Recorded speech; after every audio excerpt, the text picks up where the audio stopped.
Hi everyone, Nonnie here. I just came in from a 14-mile train, and while I was on that train, I had an opportunity for a really good think. All I could think of was one thing. It kept coming back and coming back and kept pushing it away. Nope, kept coming back, and I didn't really want to be thinking about it. Sometimes your brain is going to think about whatever it wants to think about. It's the way it is, right? Okay. So before I start, I want to share this with you. I don't want to do this video. I really don't. I feel vulnerable and I'm afraid to do it. But I was asked yesterday by somebody to do this video in the hope that it will help others who are going through a journey of healing to become stronger mentally, and for them to understand that there are others that have gone through what they are going through, and to, learn how to do deeper dives and become more resilient. And so I don't know what I can say that's going to inspire or encourage someone, but clearly I feel compelled to do it. Nobody can make you do something that you don't want to do, so I just said I don't want to do it, but I'm going to do it anyway, and I'm going to face my fear. This video is not for everyone, and perhaps if you have young children in the room and the TV is on, this is a video that could be watched at another time. I don't think that it may be appropriate for young children. I would not want my grandchildren watching this video. So it's not a bad video, it's a true video, and it's something that is heartfelt, but it's not something that children have the capacity to process. This information is not the kind of information they need to take in. So it's just my suggestion. This is going to be hard, and just bear with me as I work my way through this, because somebody needs to hear this. If just one person is moved or touched, or it makes a difference to them, then I will have considered however hard this was for me to do worth it, because it helped somebody else. Okay, here we go.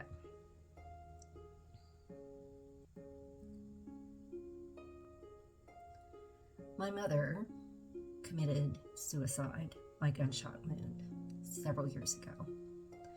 And the way I found out about it was I got a phone call on a Sunday morning. I had just gotten up. I was walking through the house. The phone rang.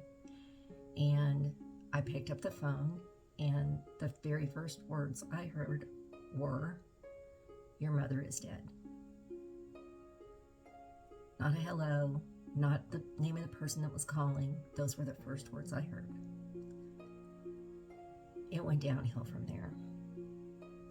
My mother lived in South Texas. I live in North Carolina.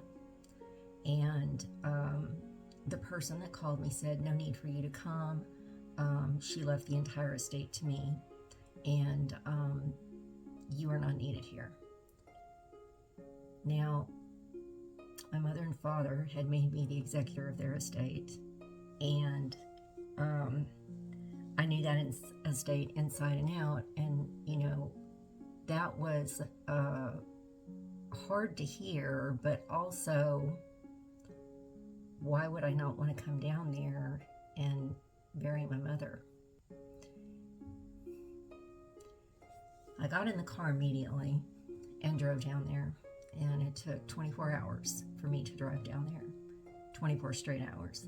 I did not spend the night anywhere. I filled up my car with gas. I ate and drank in the car, went to the restroom when I went to get gas, and I got there. I immediately had to find an attorney to try and stop the woman that had been given the estate from absconding with everything that was there. This was a woman that preyed on elderly people, and she had done this with my mother, who was mentally ill and did not know what she was doing. And so instead of being able to go through the process immediately of kind of acknowledging a loss that occurred in that way, I had to put that on the side because I had to deal with finding an attorney and getting that taken care of first. Next, I was not allowed to bury my mother until the court case was over. That took a year.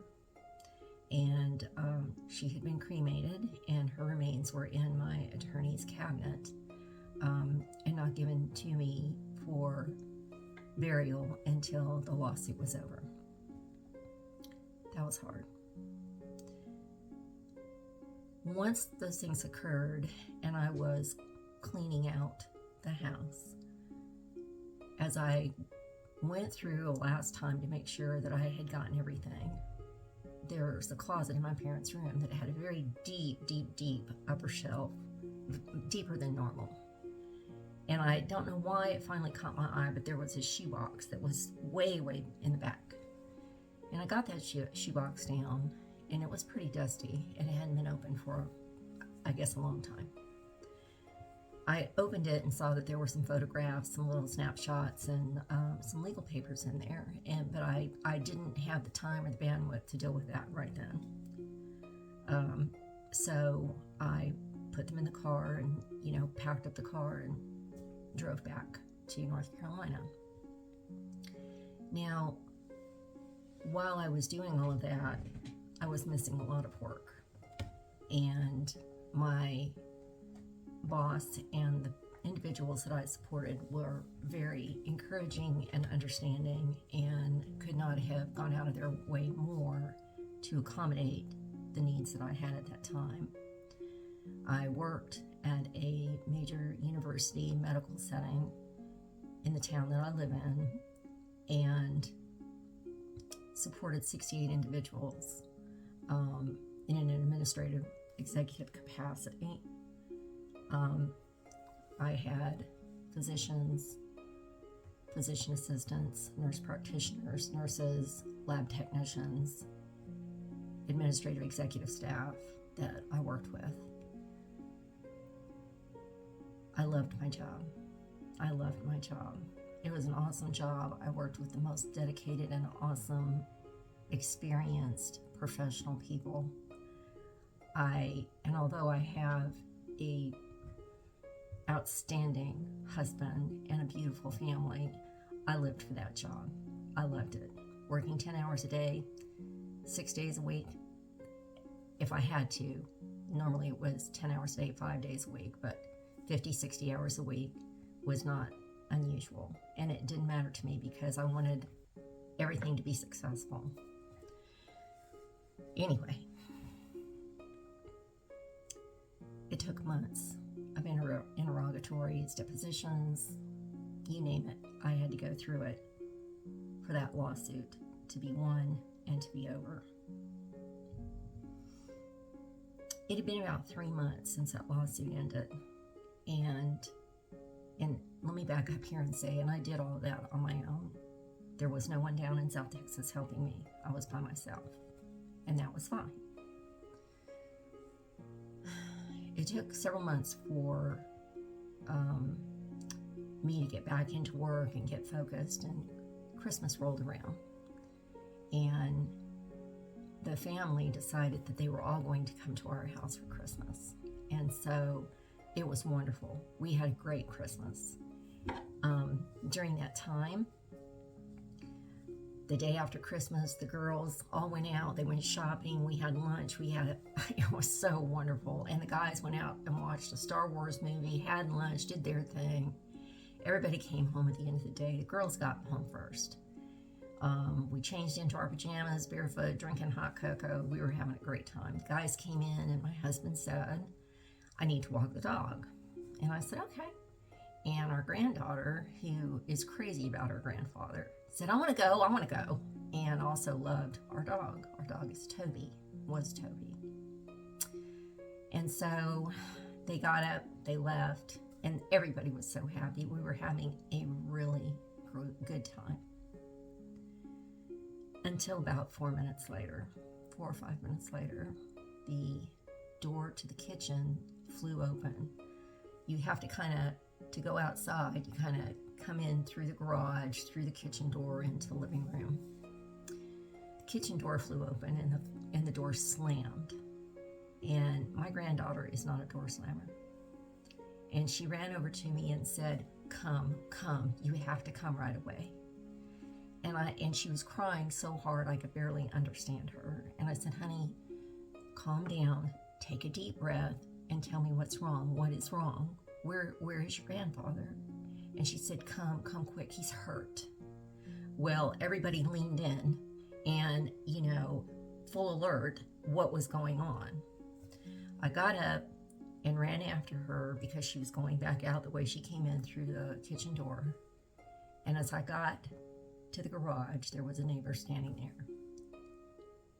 And the